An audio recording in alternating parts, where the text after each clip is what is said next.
Good morning to all. Welcome back to our YouTube channel. Today we are going to discuss about the topic census and sample method. In the previous class we already learned what do you mean by the census method and sample method and what's the merits and demerits of the sample and census method. Then in this class we also read when we choose the samples, sample क्या होता है कि in which the investigators select the some samples about the population and the studies only about the sample. जैसे suppose करें हमारे पास 100 datas हैं तो 100 में से सबसे पहले जो इन्वेस्टिगेटर है जैसे सपोज करें 40 डाटास को एज ए सैंपल के तौर पर सेलेक्ट कर देता है, then these are called the representative which represents the whole population, यानी इस टोटल पॉपुलेशन को जो रिप्रेजेंट करते हैं and the studies about only the samples not the total population. तो इट मीन्स कि when we select these representative, जब हम इन रिप्रेजेंटेटिव को सेलेक्ट करते हैं then by which method we can select the sample as we can find out the reliable data. तो हम किस प्रकार का मेथड अप्लाई करें जिससे हम इन सैंपल को यानी करेक्टली चूज कर सकें, यानी which represents all the population. तो ये डिफरेंट मेथड्स हमारे पास है. सबसे पहला है random sampling. These are the different methods of selecting the samples. Sample को सेलेक्ट करते समय हम कौन कौन से मेथड अप्लाई कर सकते हैं और जो हमें अच्छा लगता है, जो हमारे पॉइंट ऑफ व्यू से अच्छा होगा, these method can be apply for selecting the sample. सबसे पहला मेथड हमारे पास रैंडम सैंपलिंग है. What do you mean by the random sampling?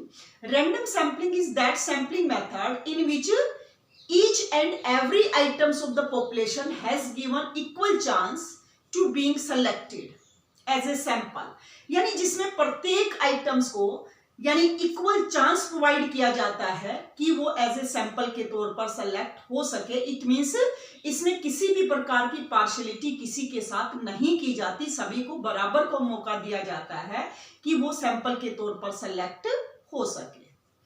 तो इसमें हम दो मेथड अप्लाई करते हैं इक्वली सेलेक्ट करने के लिए, lottery method and table of random numbers.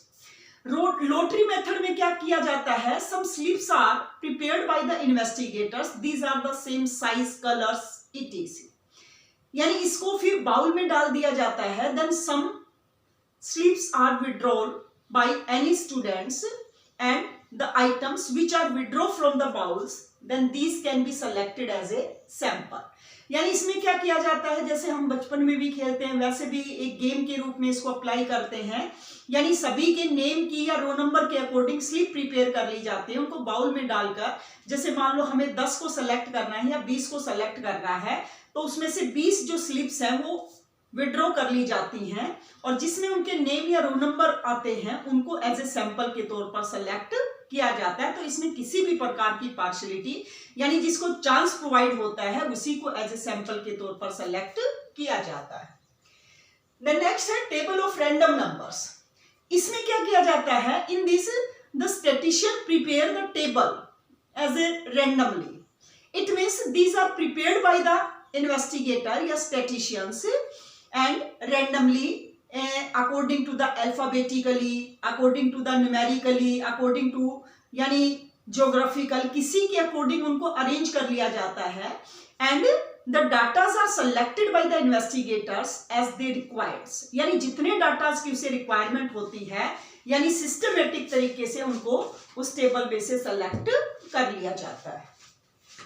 तो इस तरह से इनमें सभी को यानी इसमें हम कह सकते हैं कि इसके एक डीमेरिट सबसे बड़ी क्या है कि इसमें the important item should be left out.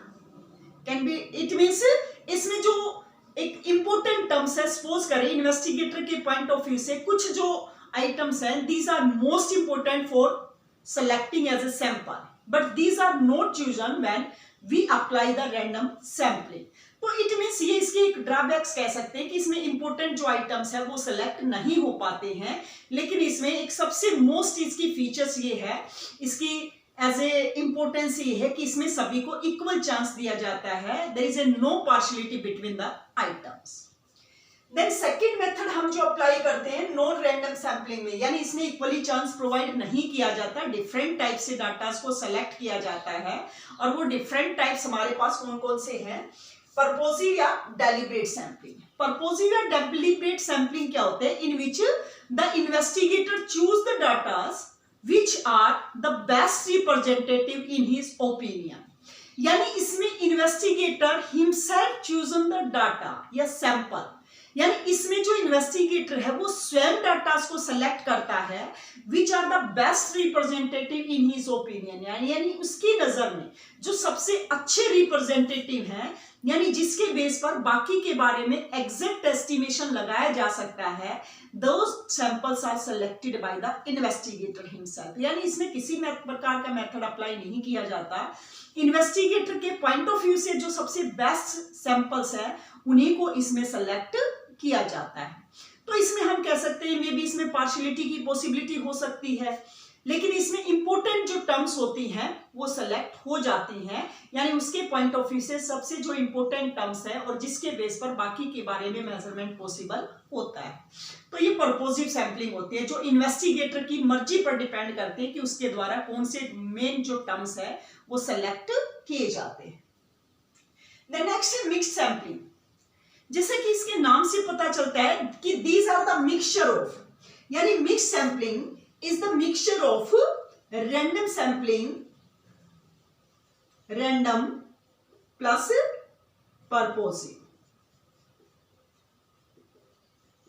इन दोनों का मिक्सचर है, यानी these are the mixture of the random sampling as well as purposive sampling, क्योंकि इसमें इक्वल चांस भी प्रोवाइड किया जाता है as well as the sample are selected by the investigator himself, यानी उसके द्वारा स्वयं के द्वारा भी चूज किए जाते हैं, इसलिए हम इसको कहते हैं कि these are the mixture of the random and purposive sampling. जैसे इसमें क्या किया जाता है, इसमें the datas are divided into the different groups and the items are according to their characteristics.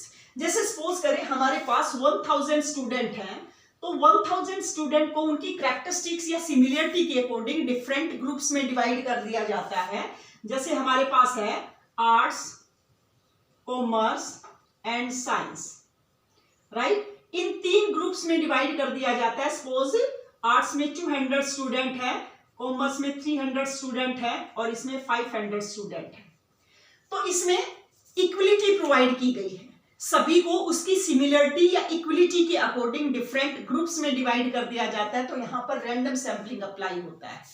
इसके बाद जैसे सपोज करें उसे 1000 में से 400 डाटास को सेलेक्ट करना है, तो these are depends on the investigators that how much samples he can select in the arts, commerce या science। तो ये स्वयं इन्वेस्टिगेटर पर डिपेंड करता है कि वो कितने जो टर्म्स हैं वो डिफरेंट जो हमारे पास फैकल्टी हैं उसमें से वो सेलेक्ट करे। जैसे सपोज करें वो 50 टर्म्स इसमें से सेलेक्ट करता है, मान लीजिए 100 टर्म्स इसमें से सेलेक्ट करता है, 150 इसमें से सेलेक्ट करता है, यानी 50 रेशो 100 रेशो 150 का रेशो हो जाएगा। मान लो 200 वो सेलेक्ट करता है, सपोज करें हम 200 ले लेते हैं। इसके बाद अगर वो चाहे तो इसमें चेंज भी कर सकता है, क्योंकि उसका बाउंडेशन नहीं होता कि इतने ही एग्जैक्ट डाटा उसे सेलेक्ट करने हैं, ये उसकी मर्जी पर डिपेंड करता है कि how much samples he can select in the different groups, right. तो ये पर्पोसिव सैंपलिंग का मिक्सचर हो गया कि इसमें जो इन्वेस्टिगेटर है वो अपनी मर्जी से इसमें डाटास को सेलेक्ट करता है। तो हम कह सकते हैं कि जो मिक्स सैंपलिंग होती है वो रैंडम सैंपलिंग और पर्पोसिव सैंपलिंग का मिक्सचर होता है, यानी जिसमें इक्वल चांस भी प्रोवाइड किया जाता है as well as the important terms are selected by the investigator himself, जिसमें जो important terms है वो investigator के द्वारा select किए जाते हैं। इसके बाद as a systematic sampling, systematic sampling क्या होती है कि in which the data are selected in a systematic manner, जैसे alphabetically, geometrically, as a geographically, numerically, it means इसमें अरेंज कर दिया जाता है। जैसे सपोज करें हम टेबल को एज ए अल्फा यानी न्यूमेरिकली उसके रो नंबर के अकॉर्डिंग अरेंज कर लेते हैं, तो इसमें जो फर्स्ट डाटास है every nth items 10th items are selected by the investigator and the first item, जैसे मान लो चौथा आइटम्स उसके द्वारा सेलेक्ट किया जाता है, देन उसके बाद एक सिस्टमेटिक तरीके से कि फिर 14 होगा, फिर 24th होगा, फिर 34th होगा, फिर 44 होगा, तो ये उस पर डिपेंड करता है, यानी फिर ये सिस्टमेटिक तरीके से सेलेक्ट होता जाएगा। Then first terms are selected by the investigator himself, then as a systematic methods can be applied for choosing the sample.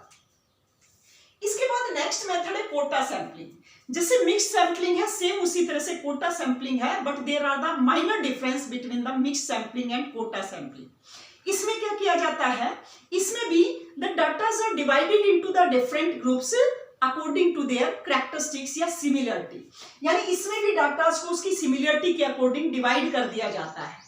But quota are already fixed by the investigator, इसमें already fix होता है, quota fix हो जाता है, then investigator can not change for selecting the sample. जैसे suppose करें इसमें मान लो 50, 150 और 100 का रेशियो सेलेक्ट हो जाता है, तो एक बार ये जैसे पर्पोजिव सैंपलिंग में तो क्या था कि इसमें वो चेंज कर सकता है, लेकिन इसमें एक बार अगर वो सेलेक्ट हो जाता है तो इसमें किसी भी प्रकार का चेंजेस पॉसिबल नहीं है, क्योंकि इसमें कोटा फिक्स कर दिया जाता है, जबकि पर्पोजिव सैंपलिंग में वो चेंज कर सकता है, अपनी मर्जी के अकॉर्डिंग वो इसमें चेंज कर सकता है। तो ये मेन डिफरेंस है quota sampling and purposive sampling में। इसके बाद लास्ट है हमारे पास कन्वेनियंस सैंपलिंग, सविचार। इट मींस इन पांचों मेथड में से which is the best method in the opinion of the investigator, these are selected by the investigator. यानी इन पांचों मेथड में से उसके विचार से जो सबसे बेस्ट मेथड होगा, these are selected by the investigator, यानी इसमें से वो मेथड उसके द्वारा सेलेक्ट किया जाएगा जो एज ए सैंपल के तौर पर चूज किया जाएगा, and he can estimate about the population जो रिप्रेजेंटेटिव होंगे। तो ये डिफरेंट मेथड अप्लाई किए जाते हैं, जिसमें हम एज ए सैंपल को सेलेक्ट करते हैं और एक बेस्ट सैंपल इसमें सेलेक्ट किया जाता है which represent all the population, यानी एज ए करेक्ट एस्टिमेशन हम लगा सकते हैं, एक्यूरेट डाटा हम जिसके द्वारा फाइंड आउट कर सकते हैं। तो ये डिफरेंट मेथड्स है जिसमें हम सैंपल को सेलेक्ट करते हैं। So that's all for today. For the further classes please connect our YouTube channel. Thanks and have a nice day.